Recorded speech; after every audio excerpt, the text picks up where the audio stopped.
एक बार भगवान बुद्ध अपने शिष्यों के साथ धम्म प्रचार के लिए एक गांव पहुँचे।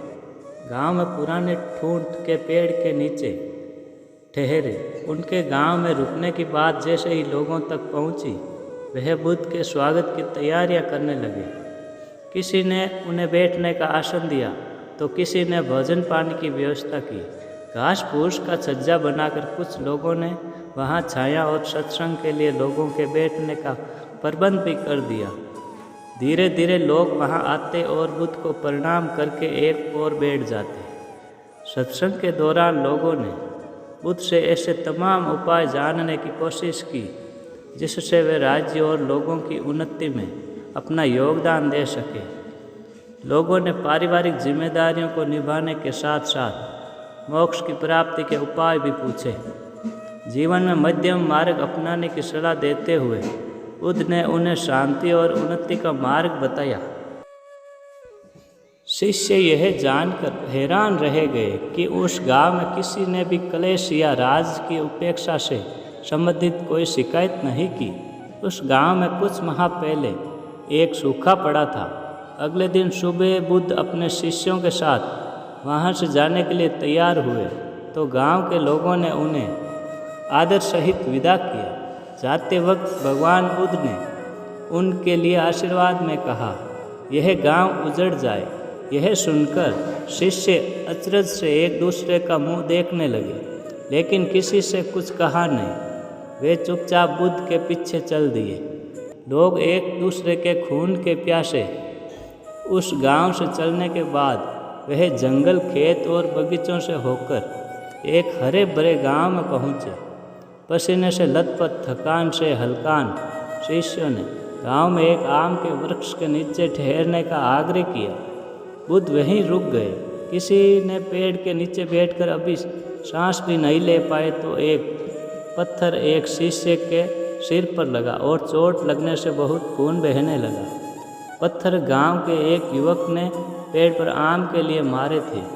सामने ही आम गिरा तो लूटने के लिए कुछ लोग दौड़े और धक्का मुक्की करने लगे। धीरे धीरे झगड़ा होने लगा। एक आम को लेकर इतना झगड़ा बढ़ गया कि पेड़ के नीचे पूरा गांव दो गुट में बंटकर आमने सामने था। जिसको जो मिला लाठी, तलवार, कटार लेकर एक दूसरे को मारने दौड़े। तभी भगवान बुद्ध बीच में आ गए। यह बुद्ध का प्रताप ही था कि उन्हें देखते ही सब शांत पड़ गए। बुद्ध ने सभी को बैठने के लिए कहा। घटना को भुलाने की सलाह देकर वे उन्हें शांति का उपदेश देने लगे। बीच बीच में लोग एक दूसरे की शिकायत करते रहे और बुद्ध उन्हें समझाते रहे। काफ़ी देर बाद गांव वाले भगवान बुद्ध की बातों से संतुष्ट हुए। विदा लेकर लोग शांतिपूर्वक अपने अपने घरों में जाने को तैयार हो गए तो बुद्ध ने उन्हें आशीर्वाद दिया, यह गांव हमेशा यहीं बसा रहे। कोई भी इस गांव से बाहर ना जाए। सिर की पट्टी को सहलाते हुए चोटिल शिष्य ने दूसरे शिष्यों की तरफ आश्चर्य से देखा। सबकी आंखों में एक ही सवाल था, लेकिन वे सब चुपचाप भूखे प्यासे बुद्ध के पीछे चल दिए। दुनिया में शांति के लिए जरूरी कुछ भी नहीं होता, सिवाय अपने मन को नियंत्रित रखने का होता है।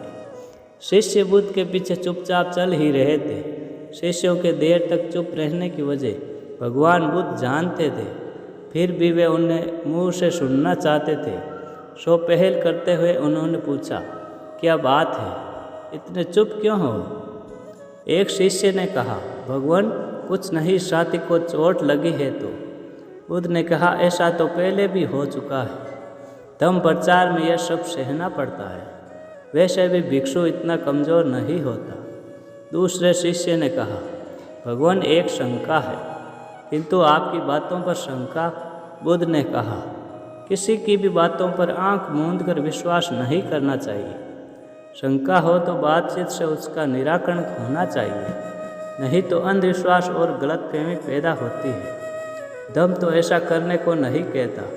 अब चोट खाए शिष्य ने पूछा, भगवान आपने पहले गांव के अच्छे लोगों को उजड़ने और दूसरे गांव के बुरे लोगों को सदा वहीं बसे रहने का आशीर्वाद दिया। यही हम लोगों की शंका है। तभी दूसरा शिष्य भी बोल पड़ा, जी भगवान, उजड़ना है तो बुरे लोग उजड़े। शांति के लिए ज़रूरी है कि अच्छे लोग हमेशा बने रहे। बुद्ध ने कहा, बिल्कुल ठीक। दुनिया में तभी शांति हो सकती है जब अच्छे लोग हर जगह हों। तभी मैंने पहले गांव को उजड़ने का आशीर्वाद दिया, ताकि वह उस गांव से निकलकर दूसरी हर जगह पर जाए और अपनी अच्छाई फैलाए। तभी उम्र में सबसे छोटा शिष्य बोल पड़ा, भगवान, मैं समझ गया।